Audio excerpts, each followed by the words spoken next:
untuk menjelaskan tentang jumlah.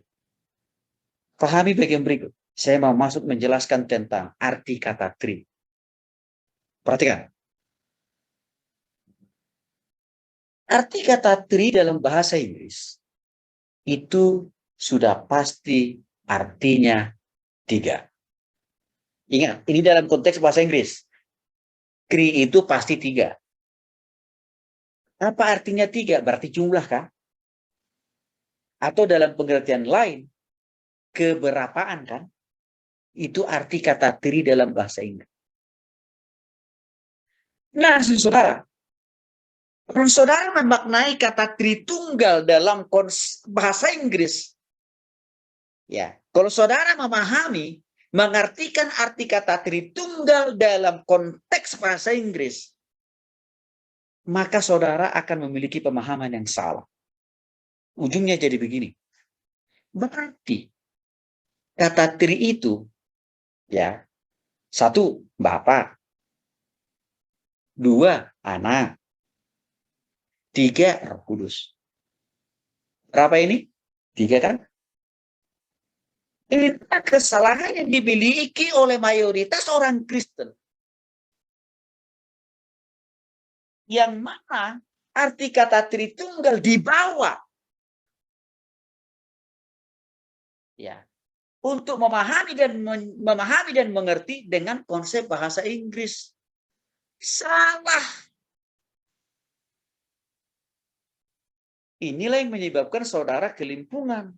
Tidak bisa menjelaskan arti kata Tritunggal. Karena selalu yang ada dalam pikiran saudara, kata tri berangkat dari konsep istilah bahasa Inggris, kan? Ini mayoritas dipahami oleh banyak orang Kristen. Dan bukan hanya itu saja. Orang di luar Kristen seringkali memahami arti kata Tritunggal dalam arti bahasa Inggris. Karena arti kata Tritunggal beda artinya, beda maknanya, beda tujuannya. Dan tidak bisa dipakai konsep arti kata tri dalam bahasa Inggris untuk menjelaskan arti kata Tritunggal. Karena ranahnya beda, konteksnya beda, oknumnya, maksudnya, tujuannya beda. Lalu pertanyaannya, berarti yang benar gimana dong Pak Tony caranya menjelaskan arti kata Tritunggal? Supaya kita tidak lagi selalu membawa pemahaman dan pengertian atau penjelasan arti kata Tritunggal itu ke dalam bahasa Inggris. Perhatikan. Tritunggal, kalau bicara masalah Tritunggal, berhenti. Jangan pakai bawa konsep bahasa Inggris, jangan. Singkirkan dulu dari hati dan pikiran saudara arti kata Tritunggal arti kata tri dalam bahasa Inggris, supaya saudara bisa memahami arti kata Tritunggal dengan benar. Jadi arti kata Tritunggal itu artinya adalah, saya katakan tadi, jangan bawa arti konsep tri dalam bahasa Inggris. Tetapi arti kata Tritunggal itu artinya adalah keberadaan. Pak Tony masih bingung, Pak. Keberadaan itu apa artinya? Dengarin. Keberadaan itu artinya adalah Allah yang satu menjelaskan, mendekatkan dirinya kepada manusia. Allah yang satu loh ya. Menjelaskan, mendekatkan, atau melakukan karyanya, pekerjaan dengan 3 nama yang berbeda dan juga dengan 3 cara yang berbeda. Itulah arti kata Tritunggal.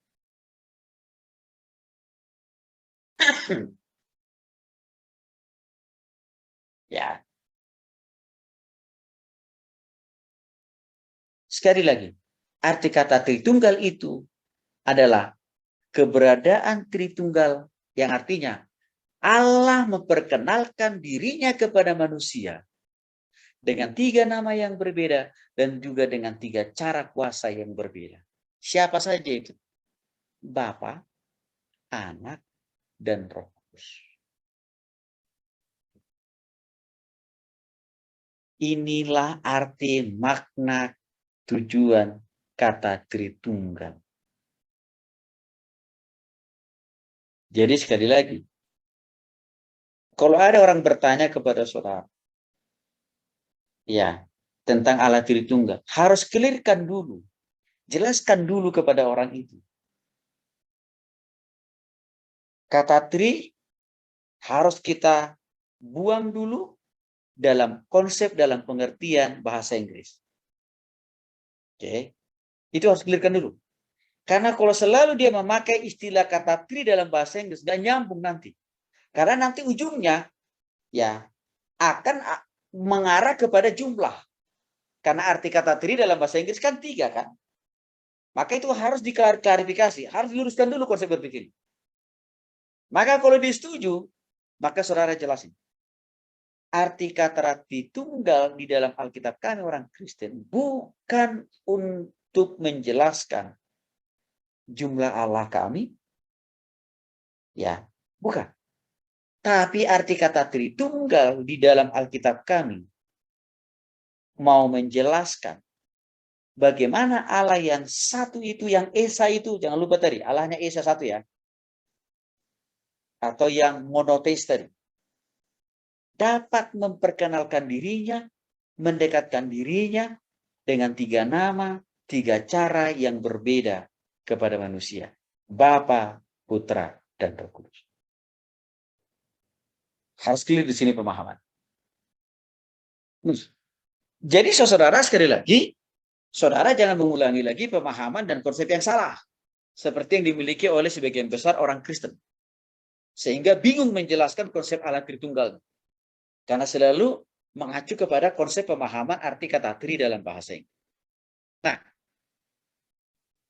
untuk memudahkan saudara memahami dan mengerti arti kata tri tunggal tadi, ya, saya akan menggunakan beberapa ilustrasi atau pendekatan lah, atau contoh untuk memberikan sebuah pemahaman yang lebih sederhana bagi saudara. Tapi harus jelaskan, ilustrasi yang saya pakai ini tidak akan pernah bisa 100% menjelaskan ketritunggalan Allah. Karena kenapa? Ilustrasi ini kan adalah hasil buah produk pikiran manusia.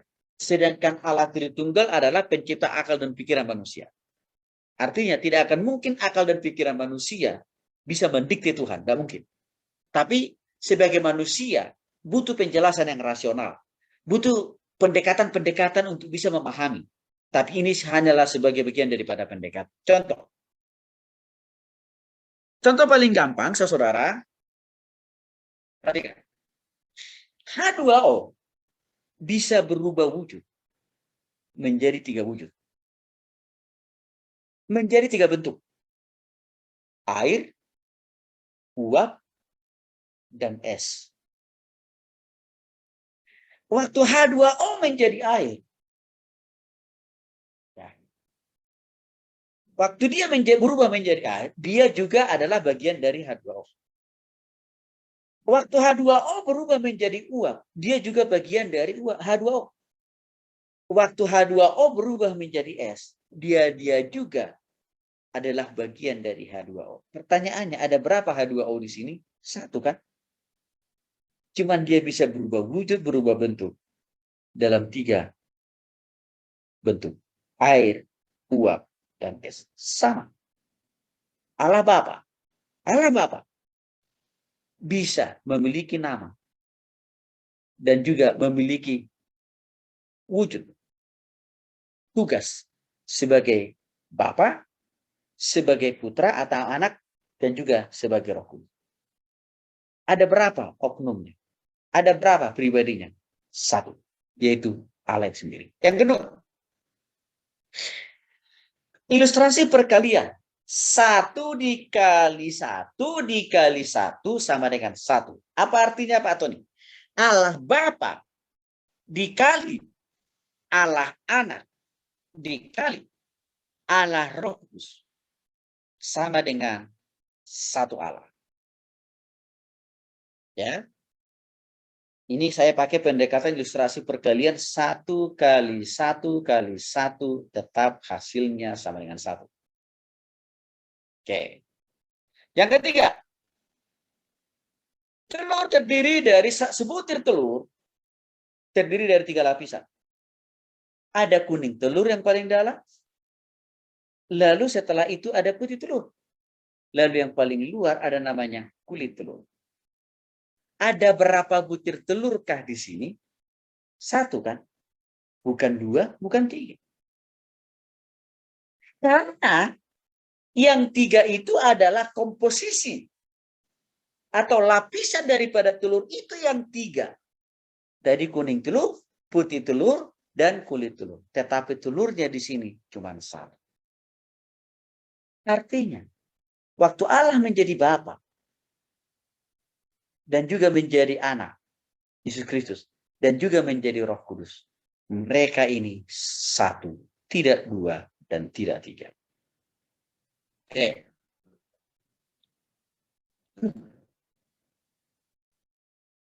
Bagaimana cara Allah berkolaborasi bekerja sama? Ya, antara Allah Bapa, Anak, dan Roh Kudus. Apakah mereka ini bekerja saling tarik-menarik, saling bertentangan, saling baku hantam? Tentunya tidak. Allah yang satu yaitu Bapa, Anak, dan Roh Kudus. Mereka bekerja secara kolaboratif. Contoh, waktu Allah Bapa mengutus anak-anak Yesus Kristus menyelamatkan ke dunia ini. Artinya apa? Di situ ada kolaborasi antara Allah dengan Yesus. Yang kedua, Allah Bapa dan Roh Kudus juga berkolaborasi menciptakan Allah Bapa, Allah Anak Yesus, dan juga Allah Roh Kudus. Mereka juga pernah berkolaborasi menciptakan bumi, surga, manusia, dan segala isinya. Yang ketiga, ya, ada kalanya juga hanya Allah Anak yang bekerja melakukan tugas dan fungsi. Contohnya waktu Yesus mati di kayu salib. Yang keempat, ada kalanya juga hanya Allah Roh Kudus yang bekerja. Di sana Bapa tidak ikut serta-merta, di sana juga tidak ikut anak atau Yesus. Yaitu pada saat Yesus sudah pergi ke surga, dia mengatakan kepada murid, aku akan mengutus roh penolong, roh penghibur bagimu, yaitu siapa? Allah Roh Kudus. Allah Roh Kuduslah yang tinggal di hati kita. Allah Roh Kuduslah yang mengontrol dunia dan segala isinya. Sampai nanti Yesus akan datang kedua kali untuk menjemput saudara. Ini adalah gambar bagaimana ada kolaborasi yang baik antara Allah Bapa dan juga Allah Anak Yesus dan juga Allah Roh Kudus. Jadi penjelasannya saya sudah jelaskan di dalam bagian slide sebelumnya. Artinya waktu Allah Bapa tadi mengutus Allah Anak turun ke dunia ini, berarti artinya itu juga disetujui oleh Allah yang satu. Waktu Allah Anak dan juga Allah Bapa dan Allah Kudus menciptakan bumi dan segala isinya, itu juga dikerjakan oleh Allah yang satu. Ya.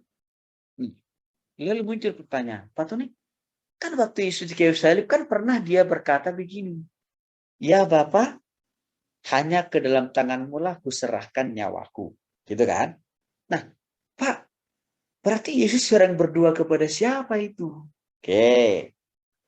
Dia sedang berdoa kepada Allah Bapa yang dalam wujud roh. Karena waktu itu peran Yesus harus mati di kayu salib untuk menghapus dosa manusia. Ya, jadi wujud Allah ataupun juga Allah Bapa itu roh dan juga Allah Roh Kudus itu roh.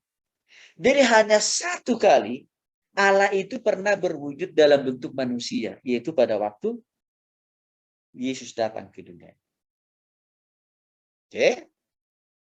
Baik. Saya berharap dengan penjelasan tadi, saya kira udah clear lah. Ya, asal-usul Allah tidak pernah dibuat, tidak pernah dicipta. Yang kedua, Allah kita tidak pernah dua atau tiga, tapi Allah kita adalah monoteis, satu. Yang ketiga, arti kata Tritunggal. Bukan tiga, tetapi Allah yang satu. Memperkenalkan dirinya, mendekatkan dirinya kepada manusia. Dengan tiga nama yang berbeda, Bapa, Putra, dan Roh Kudus. Dan juga dengan tiga cara kerja yang berbeda.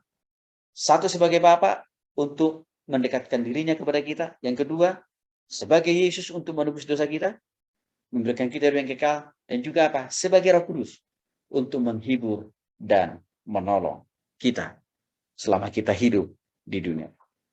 Tuhan Yesus memberkati.